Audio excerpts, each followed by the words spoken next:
in what was once considered a safe GOP seat.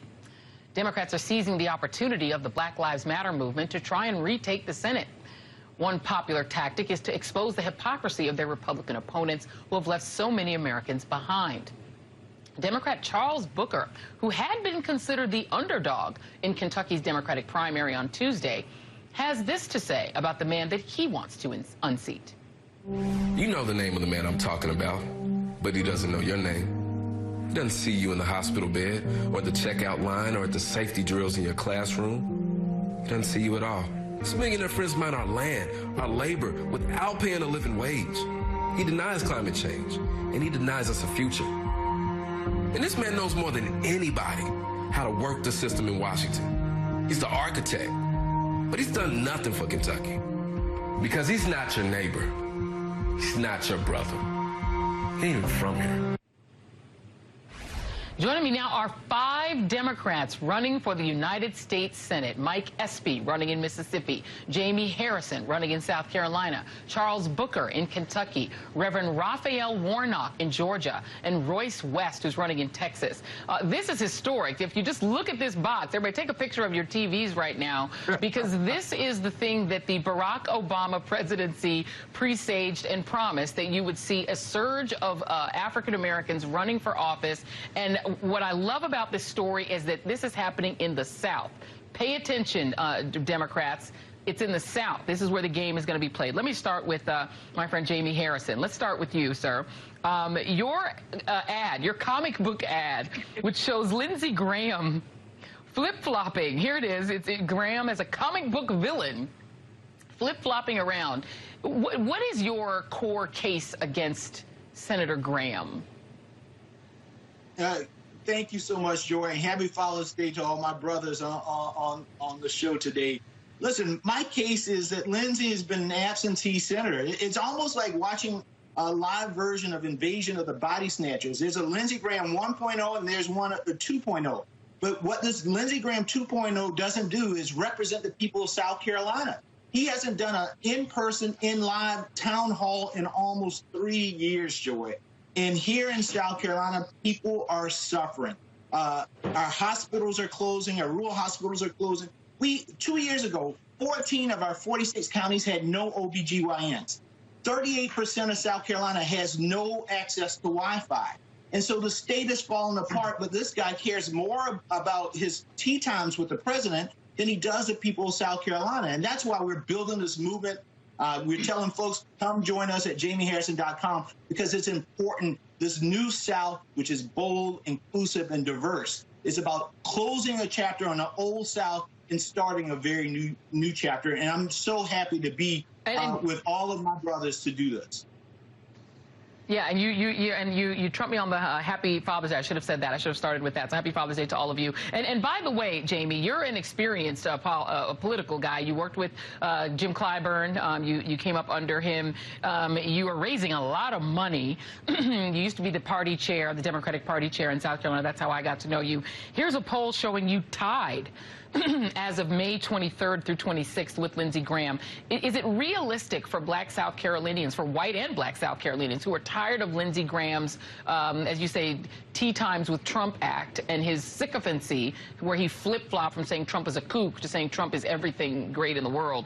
Is that enough to oust Lindsey Graham, and can you do it? Joy, we are going to do it. Last quarter, we outraised Lindsey Graham. He raised $5.6 million. We raised $7.4 million. That is more than any Democrat or Republican, black or white, has ever raised in the history of South Carolina. And we've done it not because we're getting $2,800 from all these corporate PACs, but we're doing it at $28 a person. There's an energy on the ground here in South Carolina like I have never seen before. And Lindsey should be scared. And that's why you see him sort of tacking back to the middle now. He's a king of flip-flops. He's on one side and then he's on the other side. But we're not going to give him any room to flip-flop, because the people in South Carolina are tired of him, and they're going to give him a one-way ticket back home or to Mar-a-Lago, whichever one he wants. Let's get that. He probably wants Mar-a-Lago at this point. It's his bestie. Let's go to Charles Booker. There's no offense to you, Jamie, but I would argue that what I noticed, the way I noticed you, Charles, is that I think you cut the single best ad of the cycle. Your opening statement ad in the state of Kentucky it was the best ad I've seen this cycle so far.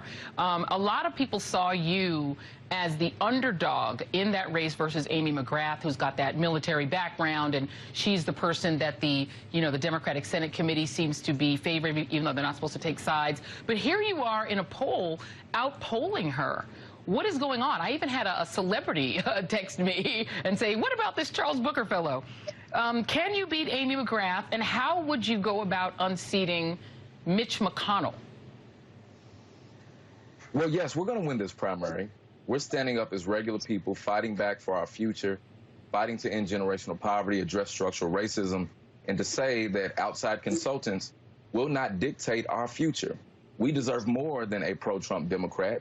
We deserve more than lukewarm responses on ensuring health care for all people when folks are rationing insulin like I've had to do.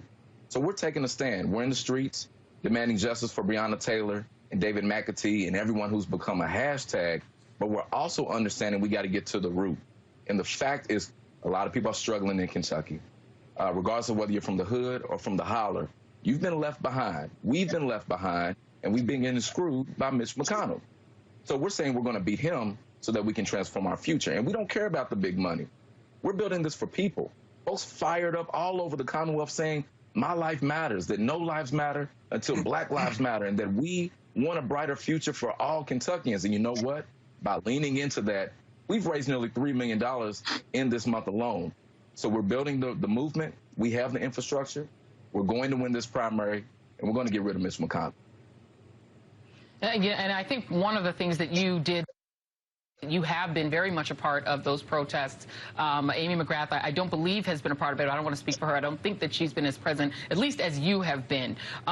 Is that motivation enough to beat back the thing that we heard about this week, which is the potential for massive disenfranchisement in the state of Kentucky?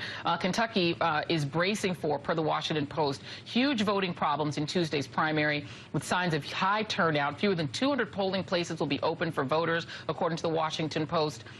Down from 3,700. That's the reduction that they've done in the number of polling places. Are you concerned that the vote for you will be restricted because of the slash in the number of polling places?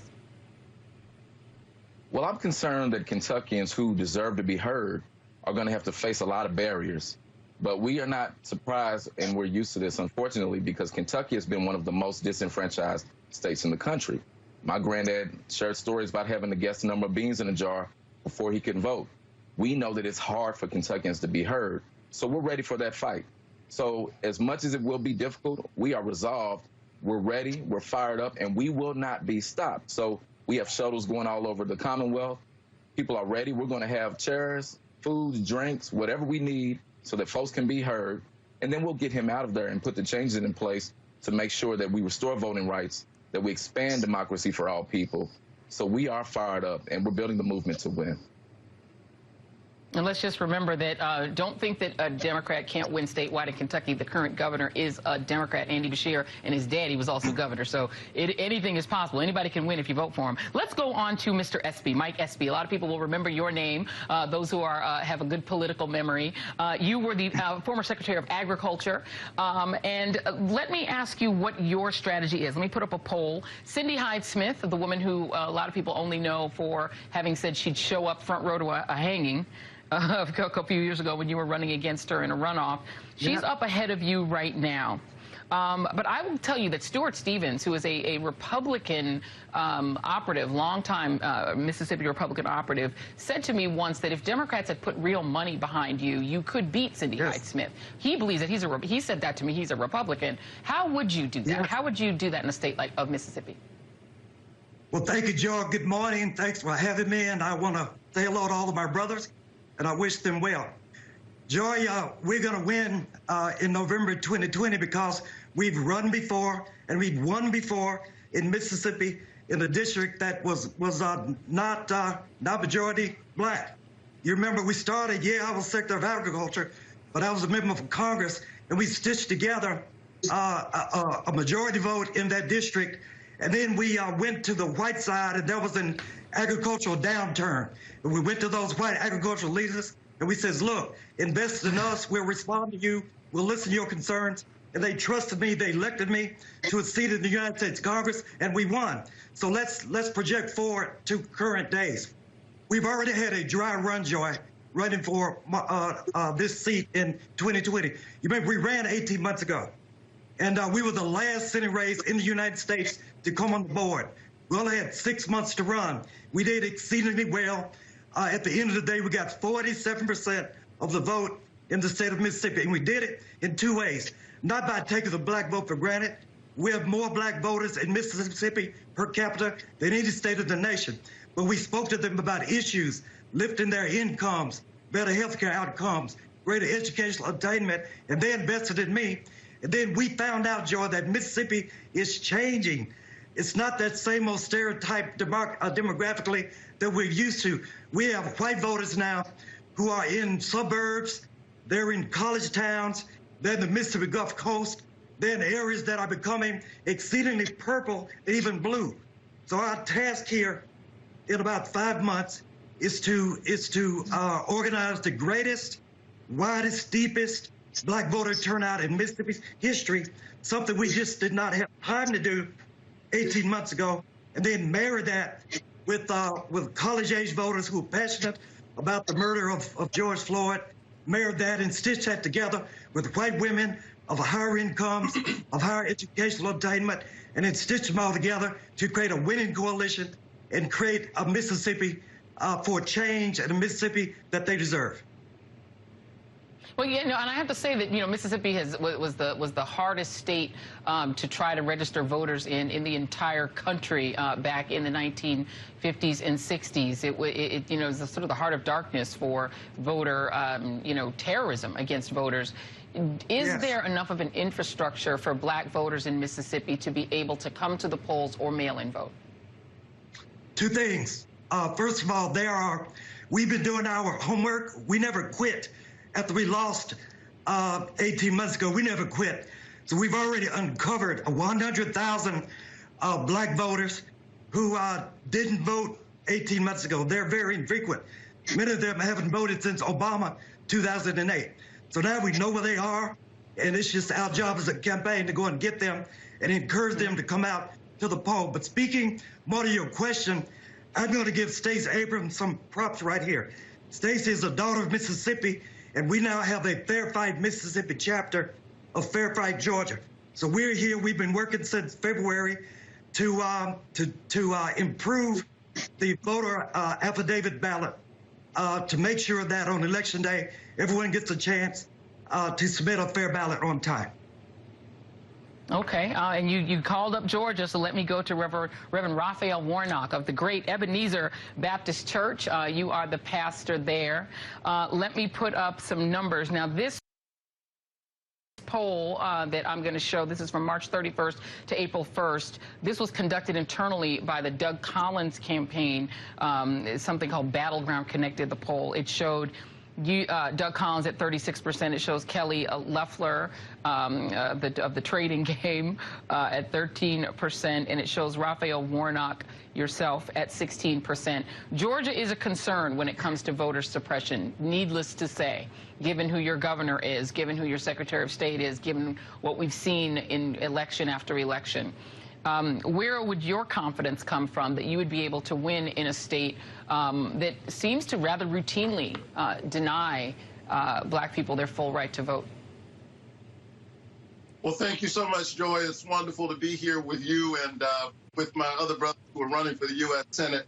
Happy Father's Day to everybody. And when I think about Father's Day, I can't help but think about my own father, who was a preacher and a businessman, really a junk man who spent his days picking up old cars that other folk had thrown away.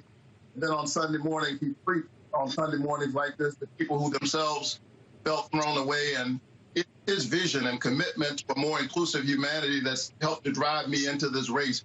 We can absolutely win in the state of Georgia, and the other side knows it. That's why they are engaged in such shameless forms of voter suppression it will not stand. Remember that, yes, this is a state that is not embarrassed to participate in voter suppression, but also the home state or the state now of Congressman John Lewis. I'm proud to be his pastor. He's my mentor and supporter. He fought so that we might have the right to vote. And what I saw last Tuesday was Georgians who were willing to stand in line, even if it took hours and hours in order to vote. And as a result of that, we saw 1 million people show up for the primary. That's what we saw in 2008 when Barack Obama defeated Hillary Clinton. And so the momentum is with us, the winds at our back. The other side knows it, and that's why they're engaged in voter suppression. Stacey Abrams really laid the foundation for the work that we're going to finish come November. In spite of all of the tricks that the other side played, she came within 55,000 votes of winning. That's less than 1.5 points. We now have registered over 700,000 new Georgians since then. About half of them are people of color and people under the age of 30. The other side is afraid, and they should be, because come November, we're going to take this election. Would you want to see Stacey Abrams on the ticket, on Joe Biden's ticket? Would that help? Would that help your race? Stacey Abrams is one of the most brilliant people I know, and she certainly would be a fine choice. She's being considered for good reason, and we'll see what the vice president does. But this is definitely a change election. This is a moral moment in America, and we're going to pivot from this moral moment to a transformational moment. These are dark days. We are seeing really 2 pandemics that the nation is wrestling with. We're dealing with COVID-19. There are far too many people dying. People of color, African Americans in particular, disproportionately represented in small cities like Albany, Georgia, a city with only 70,000 people. It was a hot spot for COVID-19, and it's challenged by ways in which Republicans in this state and across the country have fought against Medicaid expansion. I got arrested a few years ago in a governor's office, staging a sit-in, arguing for Medicaid expansion. And I say that not so you can feel sorry for me. If you're the pastor of Ebenezer Baptist Church, Dr. King's Church, you can't be afraid to get arrested. It's an occupational hazard. I think as people think about their concerns, we're going to see a big change, and that change starts in the South. As goes the South, so goes the rest of the nation. It was true during the Civil War. It was true during the Civil Rights Movement. And I submit that it will be true in 2020. We have a president who stood in the Rose Garden the other day and used police in order to remove peaceful protesters from in front of the White House so he could go and stand in front of a church and hold it upside down. As a preacher, I submit he should read that Bible where it says, do justice, love mercy, walk humbly with your God. Well, that plaza has been changed to Black Lives Matter Plaza.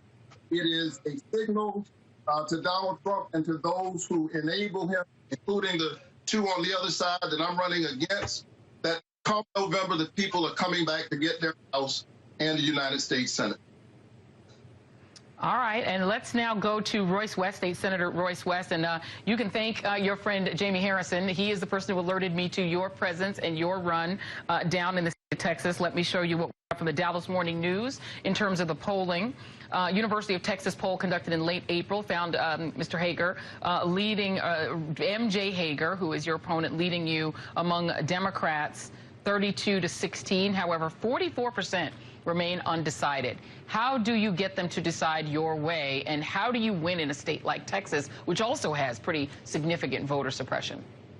I want to say happy Father's Day and happy Pawpaw Day to all of you also. You know what pawpaw means.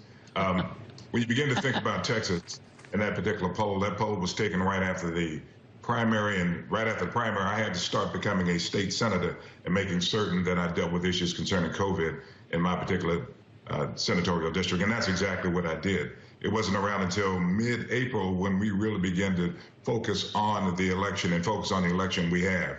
when you begin to think about the momentum that our campaign is starting to generate, it's awesome. You look at who's been out there in front and working with the protesters in the state of Texas. It's been Royce West, and it's recognized by them. They will be voting, and they will be voting for Royce West. When you begin to think about Juneteenth, where did it start? It started right here in the state of Texas. My grandfather in Tulsa, Oklahoma, lived right there by Black Wall Street. And so I have a history of participation and also advocacy in the state of Texas and in terms of my heritage and my roots. And so from that vantage point, I'm going to be making certain that when I look at laws that have advanced the causes of all people in this country, body cameras was one of the first laws was adopted right here in the state of Texas, and you see now that it's becoming a staple across this country, and well, it should be. Look at other criminal justice reforms that I've championed here in the state of Texas.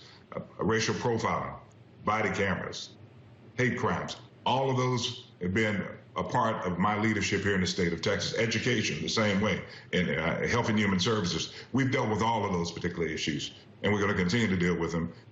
Continue to develop momentum in terms of our campaign, and we see it each and every day in terms of the number of people that are liking us on Facebook and other social medias, and the monies that are starting to come into our campaign. All right. Well, voters often complain that they don't really know who is on the ballot. You just have a name on the ballot. You just have to choose. We have tried to give you an opportunity to see who some of these great candidates are. Next time we do this 2 years from now, we want to see more women, more black women running.